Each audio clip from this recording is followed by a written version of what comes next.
ډیرو ملګرو په سیدرا چین کې ټوکنې ګټلې دي، اوس خرڅول غواړي خو طریقه ورله نه ورځي چې موږ یې څنګه سینډ کړو څنګه یې خرڅ کړو. نو په نن ویډیو کې درته مکمل طریقه ښیم چې څنګه تاسو په سیدرا چین کې کومې ټوکنې ګټلې دي هغه خرڅولی شئ، سینډ کولی شئ. په دې باندې ما څه وخت مخکې ویډیو سازه کړی و چې څنګه تاسو په سیدرا چین کې ماینینګ کولی شئ او ځان له ټوکنې ګټلی شئ. نو ډیرو ملګرو هغه ویډیو کتلې وه، د هغې نه سیدرا چین ډاونلوډ کړی دی، سټارټ کړی دی او اوس په هغې کې ماینینګ کوي، ځان سره ټوکنې جمع کړي دي او اوس یې خرڅول غواړي. په ډیرو ملګرو له طریقه نه ورځي، ما ته په پرسنل کې مې SMS شوي دي، په ویډیوز کې خلک کمنټ هم کوي. زما چې کوم ګروپ دی په هغې کې مې SMS کوي چې موږ څنګه د سیدرا چین دا ټوکنې خرڅې کړو. نو بالکل اسانه طریقه ده، سمپل طریقه ده، بالکل تاسو په اسانه باندې خرڅولی شئ. ستاسو نه به څوک اخلي، موږ یې درنه اخلو، را سینډ کولی به څنګه شئ موږ ته هغه طریقه درته ښیم. ټوکنې کې تاسو موږ باندې خرڅوئ، تاسو په بل چا باندې خرڅوئ، نو تاسو په یوزر نیم باندې هم را سینډ کولی شئ او د ایمیل اډرس په تھرو هم را سینډ کولی شئ. خو د کوم ځای نه را سینډ کولی شو هغه طریقه درته ښیم زه موبایل سکرین طرف ته. خو دې نه مخکې که تاسو زما چینل نه سبسکرایب کړی تاسو خامخا سبسکرایب کړئ، ځکه دغه شان انفارمیټیو ویډیو زه روزانه ښیم چې ستاسو نه بیا مس کېږي نه او په ټایم درته دررسي. نو زه راغلم خپل سیدرا چین اکاونټ ته، تاسو لیدلی شئ دا زما سیدرا چین اکاونټ دی. په دې کې اوس زما سره چې کوم ټوکنې جمع شوي دي هغه 26 دي. دغه شانې بیلنس کې راسره صفر دی ځکه زما KYC نه ده شوي. اوس تاسو یې سینډ کولی څنګه شئ؟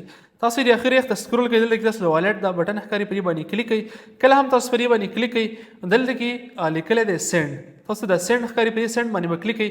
اوس دلته کې تاسو یوزر نیم هم لیکلی شئ او ایمیل اډرس هم لیکلی شئ. په کوم ایمیل باندې چې تاسو په چا خرڅوئ هغه به تاسو ته وایي چې هغه ته تاسو وایي چې ما ته خپل ایمیل را سینډ کړي، یوزر نیم را سینډ کړئ. چې کله تاسو را سینډ کړي نو دلته کې تاسو هغه انټر کړئ، بیا یې تاسو سینډ کولی شئ. اوس زه دلته کې نوم لیکم چې عباس دا چې کوم دی زمونږ دی، نو په دې باندې هم تاسو موږ ته رالیږلی شئ.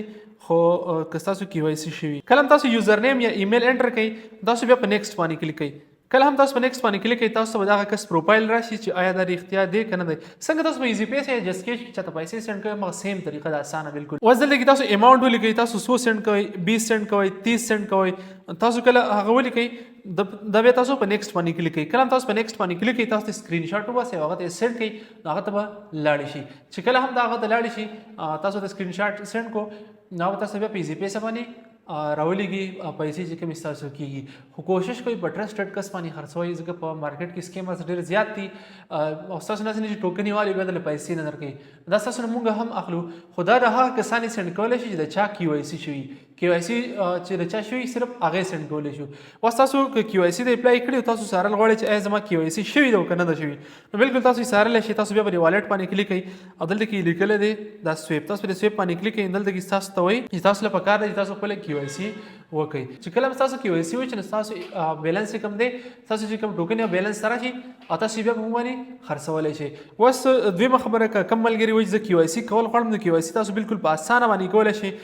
تاسو زما د واتساپ ګروپ چې کوم دی خامخا جوین کړئ، د هغې لینک چې کوم دی ما په ډسکرپشن کې ورکړی دی، تاسو لازمي هغه جوین کړئ، ځکه په هغې کې زه تاسو له ډیلي بیس باندې چې کوم ریټ خیږي کوزېږي هغه هم زه تاسو ته در کوم. د دې نه علاوه کوم کسان چې اکاونټ جوړول غواړي، اکاونټ نشي جوړولی، د هغې ویډیو پکې هم زه شیر کوم.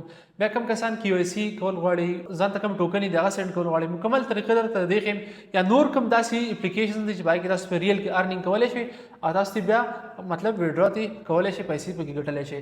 نو ریل اپلیکیشن زه تاسو په هغه واتساپ چینل کې ښیم، نو هغه تاسو خامخا لازمي جوین کړئ، ځکه په داسې ځینې داسې ویډیوګانې زه په هغې باندې ویډیو نشم سازولی، نو هغه زه تاسو ډایرکټ په هغه ګروپ کې ویم، تاسو د هغې نه خامخا پیدا واخلئ. دویمه خبره، کله تاسو KYC کوئ نو چې کله هم تاسو اخري یخ ته راشي دلته ټیک تاسو ته ښکاري، په دې باندې کلیک کوئ. کله هم تاسو په دې باندې کلیک کوئ نو فردر چې کوم پروسس دی ما تاسو ته خپل چینل کې ښودلی دی، تاسو خامخا هغه جوین کړئ، مکمل به تاسو پوه شئ چې څنګه موږ KYC کولی شو. لازما تاسو زما واتساپ چې کوم چینل هغه جوین کړئ، لاندې ما فرست کمنټ کې لینک هم ورکړی دی. نو دا نننۍ ویډیو دغه شان انفارمیټیو ویډیو دپاره تاسو زما چینل خامخا سبسکرایب کړئ، چې کله هم زه ویډیو خېږم تاسو په ټایم باندې دررسي.